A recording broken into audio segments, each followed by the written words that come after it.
बिस्मिल्लाहिर्रहमानिर्रहीम। अस्सलाम वालेकुम नाज़रीन, मैं हूं नसीम कुरैशी और आप देख रहे हैं आपका अपना फेसबुक और YouTube channel Naseem Qureshi official. आज हम एक बड़े स्कैंडल की बात करेंगे जो पिछले चंद दिनों से ब्यूरोक्रेसी में ट्रेंडिंग में है, पॉलिटिकल हलकों में ट्रेंडिंग में है और बाज़ अदारों की भी ट्रेंडिंग में है और आम पब्लिक की भी ट्रेंडिंग में है।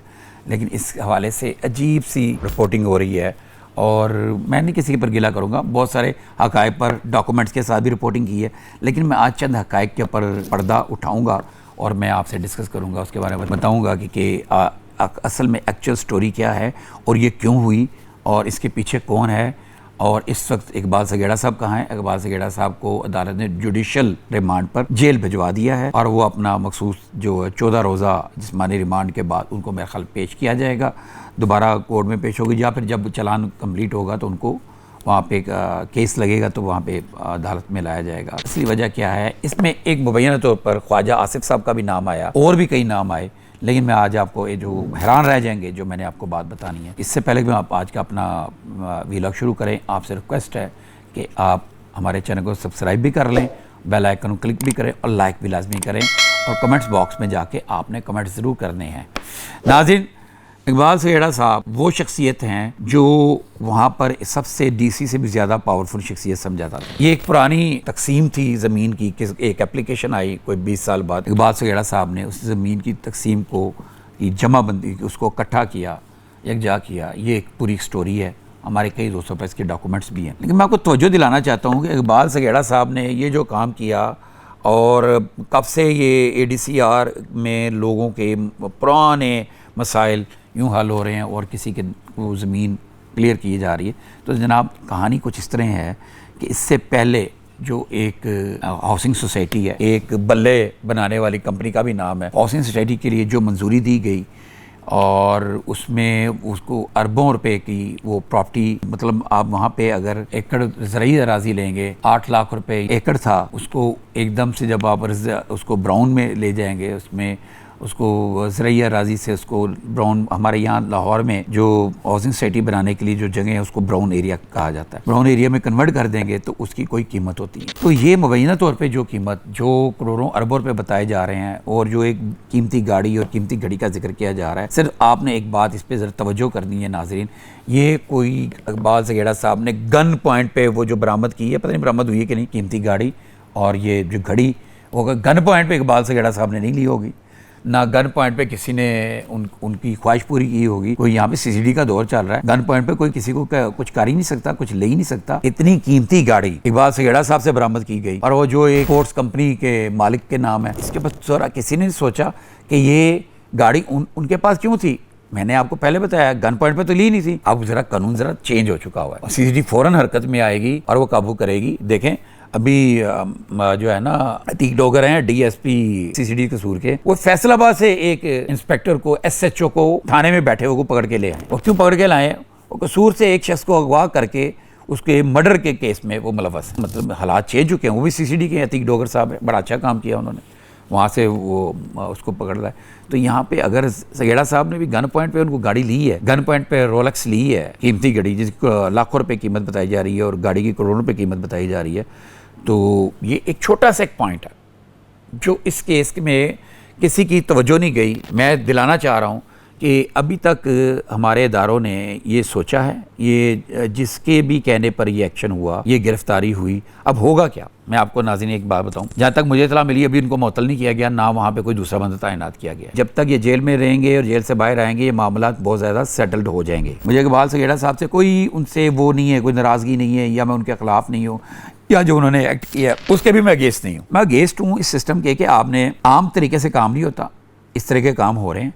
और ये क्या वजह हुई कि उन साहब ने ये शिकायत करने बैठ गए, इतनी बड़ी गाड़ी पहले गिफ्ट की और सुनाया जाता है, बताया जाता है कि विचों तिल्ला भी ना लंघे, एहो जे तलकात सन, एहो जे तलकात सन, तिल्ला भी ना लंघे।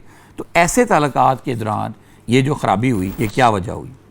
तो उसमें ये था कि ये जो अगला जो फेज़ 2 हो रहा था उसमें जो शेयर देने में कोताही हो रही थी या फिर शेयर नहीं दिया जा रहा था और या फिर वो उस तरीके से वो काम नहीं हो रहा था, जिसकी वजह से ये एकदम से स्कैंडल पिछले 1 हफ़्ते से 1.5 हफ़्ते से ये सामने आ गया और अभी तक किसी ने इसकी जड़ में नहीं पहुँचे कि आखिर जो इकबाल सगेड़ा साहब हैं ये अकेले मुल्ज़म क्यों बने हुए हैं। रिश्वत देने वाला और रिश्वत लेने वाला हमारे दीन में दोनों जहन्नमी है और हमारे कानून में दोनों कसूरवार हैं। तो लेकिन हो क्या रहा है, उल्टा ख़राबी ये हो रही है, अक्सर जो है ना लोगों को ट्रैप भी किया जाता है।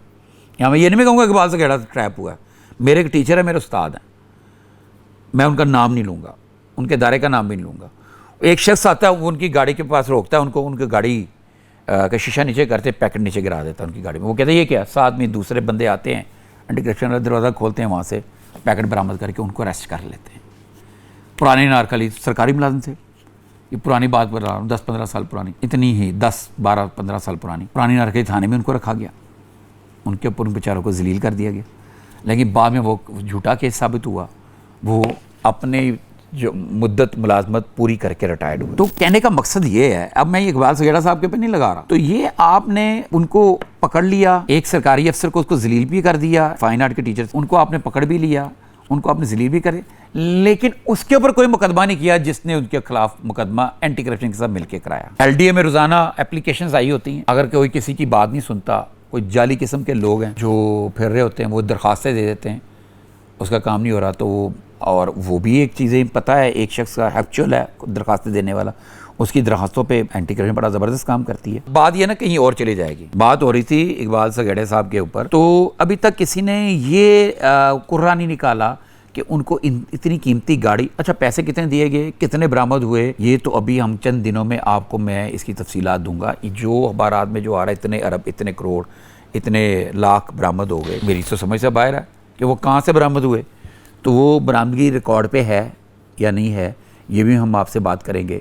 और बात सिर्फ इतनी सी है, इकबाल सगेड़ा ने डकैती की थी गन पॉइंट पे, गाड़ी उनके पास कैसे इस्तेमाल में थी, अगर बरामद की गई, रोलेक्स या राडो जो भी कीमती गाड़ी थी जिसके बारे में बताया गया, वो भी उनसे बरामद की गई कि उन्होंने हाथ से पहन के उतारी थी उनसे, या उसी तरह जैसे मेरे उस्ताद टीचर का दरवाज़ा खोला और वहाँ पे थी। मैं कोई ऐसी बात नहीं कर रहा, कोई इकबाल सगेड़ा से मैं कभी मिला भी नहीं हूँ, मैं न जानता, हालांकि मैं ब्यूरोक्रेसी को डील करता हूँ।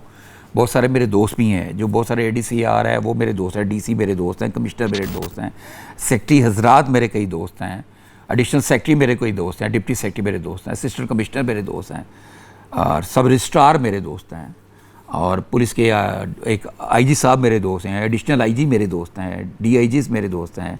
ऐसे क्योंकि वो इस वजह से मेरे दोस्त हैं कि उनसे मेरा एक प्रोफेशनल ताल्लुक है।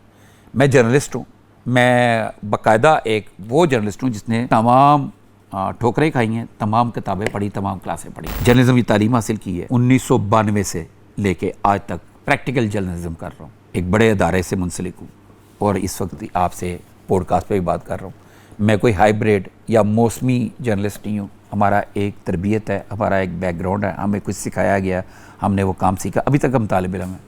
तो ये जो मैं बात कर रहा हूँ, मैं वैसे बात नहीं कर रहा, और ये मैं बात सिर्फ उन अदारों से सोचने की बात कर रहा हूँ और आम लोगों से बात कर रहा हूँ कि ना तो मैं इकबाल सगेड़ा साहब के हक़ में बात कर रहा हूँ, ना मैं वो CA जो कंपनी है उनके अगेंस्ट बात कर रहा हूँ। बस मैं ये बात कर रहा हूँ, ये जो बरामदगियाँ हैं, ये क्या इकबाल सगेड़ा साहब ने गन पॉइंट पे लिए हुए थे पैसे, ये वो बरामदगियाँ हैं? ये क्यों हुई कि पैसे इतने सारे कैसे ले लिए?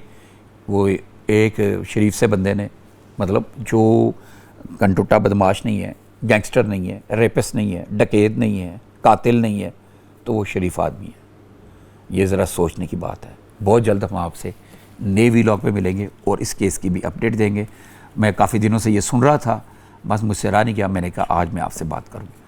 नए व्लॉग के लिए हमें इजाज़त दें, तब तक के लिए अल्लाह हाफिज़।